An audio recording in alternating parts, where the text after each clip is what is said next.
Hello everyone, nubkeks here. Welcome back to Nub Raids, and today we've got the full info on the Community Weeks events, which is basically going to be carrying us through the month of April, essentially, to presumably, I think, Hard Mode Faction Wars coming out after this.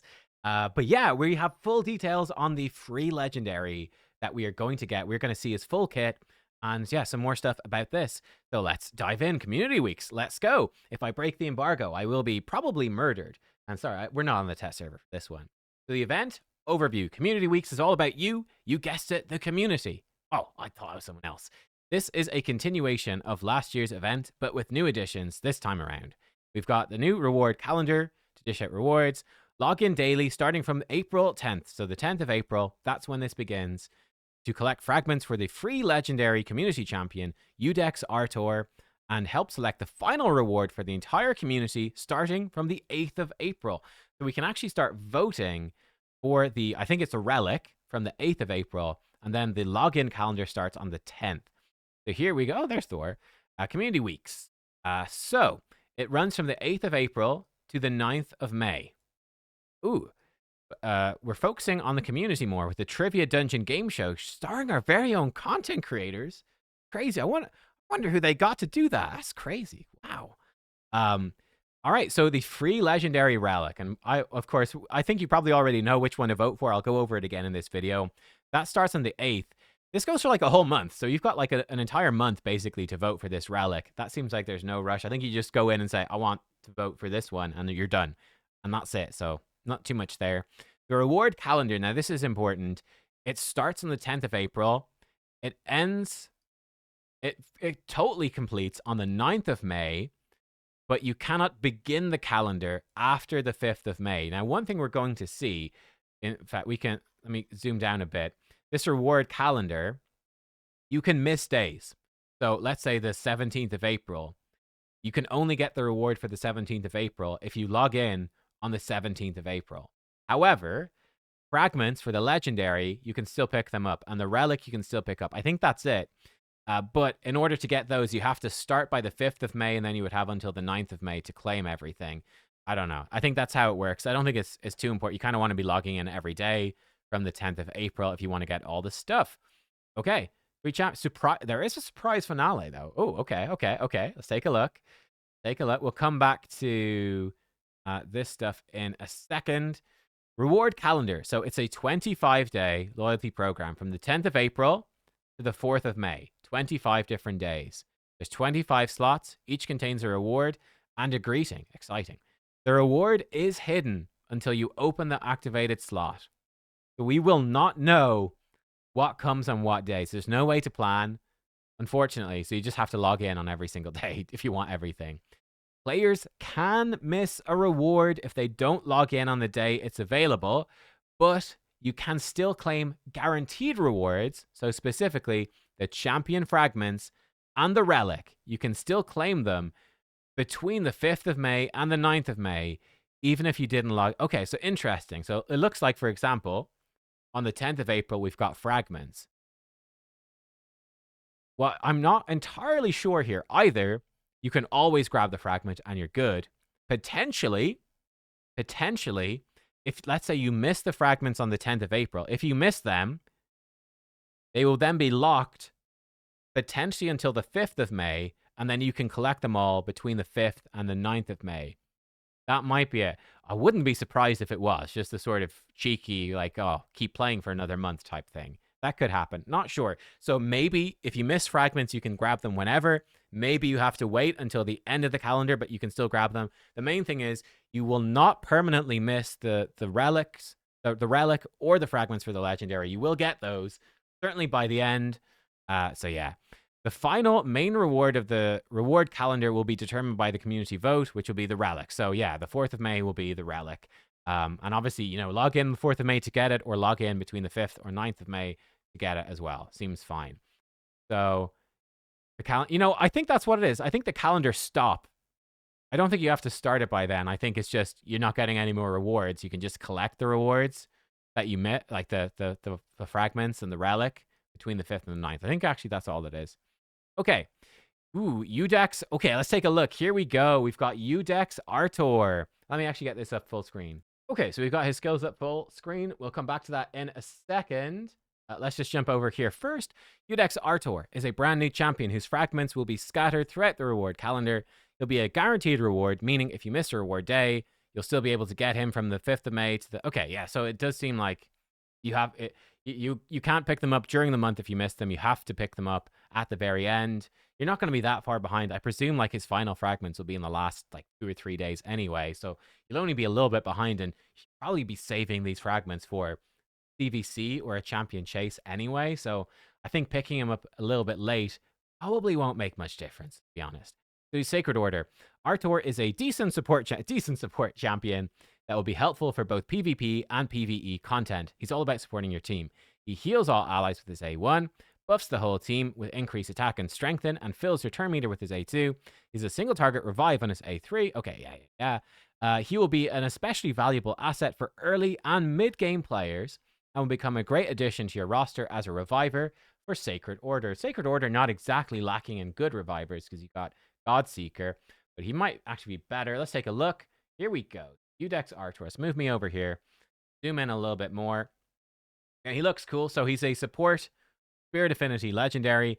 Sensor Whirl. Attacks all enemies. Heals all allies by 5% of his max HP. Does get a bunch of damage from books.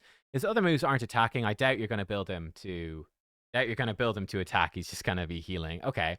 But yeah, so a little bit of a heal for everyone on his A1. Sensor for Inspiration. Incense of Inspiration is A2. 3-turn cooldown, increase attack and strengthen on all allies for 2 turns, and then fills the turn meters of all allies by 15%.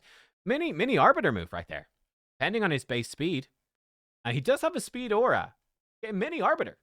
Right there. 25% speed aura. Not as good as Arbiter, but still good. And yeah, increase attack. Not as much of a turn meter boost, but you do get a strengthen. That's cool. Revival Mandate. 6 goes to a 4-turn cooldown, revives an ally with 50% HP and turn meter, and puts increased attack on the ally for 1 turn. Then activates the revived ally's default skill. Targeting... Okay, that's cool. So it's a decent revive. Half HP and turn meter on a 4-turn cooldown is not amazing. It's pretty average. Like, I think Rector Drath is that sort of level. Giving them increased attack is nice. I think this is the bit that makes it actually good, is they get to then A1, the enemy with the lowest HP. That's pretty good. So probably it's their nuker. But yeah, you bring probably your attack nuker back and they get to nuke, which is nice. Now, I guess if you're reviving someone that's not your nuker, it's much weaker. Like, they're just going to do their A1. It's probably not that impactful.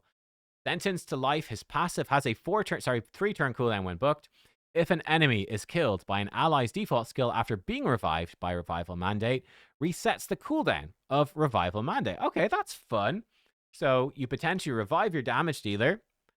Your damage dealer kills someone, and it resets the revive. So yeah, if your damage dealer just gets killed again, you bring them back again, and they can then A1 somebody else. That's low HP. That's nice. And because they're targeting the lowest HP enemy, there's a decent chance that they will kill somebody. All right, cool. There we go. Yeah, he definitely feels like budget Arbiter. Definitely. Super budget. Very much, yeah, budget Arbiter. I don't know if he's even budget. He's very like Arbiter. Arbiter has an AoE revive, but it's not particularly good. And like, if Arbiter's A3, her increased attack move is on cooldown, her revive is kind of sucks. They come back with like barely any health and barely any turn meter. So unless you can do A4 into A3, her revive isn't good.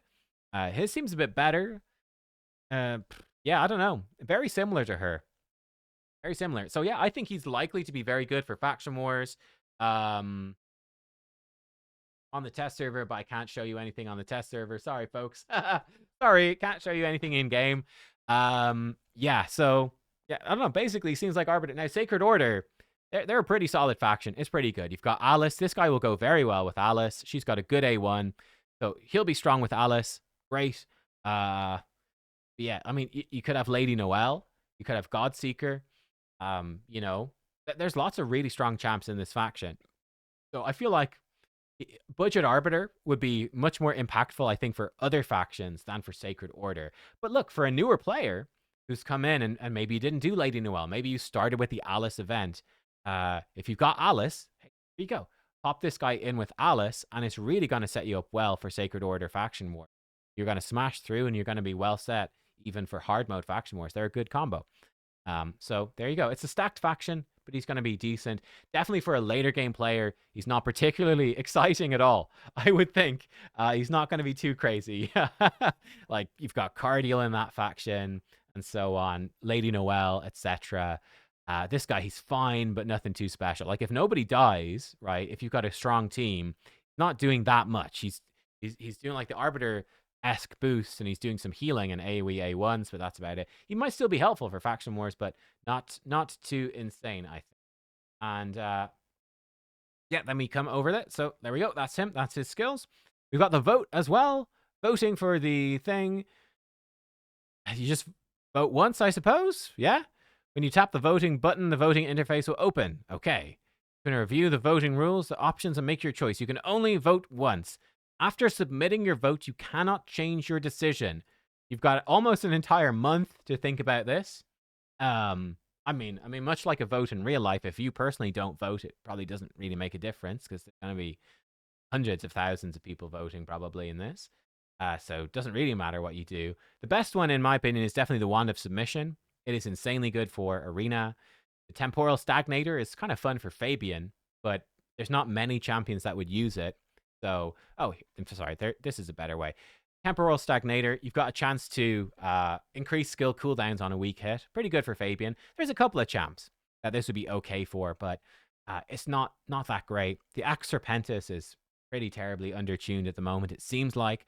Spore Crescent is a good damage relic, but I think Wand of Submission is by far the best one. It does have some speed at the middle stat, which is nice, same as this one, but it's a chance to reflect basically hard crowd control debuffs back at the producer, which will be very helpful for hard mode faction wars if you fight any of those champs. It's insanely broken for Arena. This is part of how you counter Armans. Armans just throw the stun back, or more importantly, you throw the sheep back, and then Armans is sheeped, and good game. It also counters Polymorph. Put this on Nice, the Shadow Thief, and how do you counter that champion anymore? I don't know. Enfeeble, but there's so few Enfeeble champs, I guess. But there we go. That is, I think that's really everything. That's it. Yeah, Iudex Artor.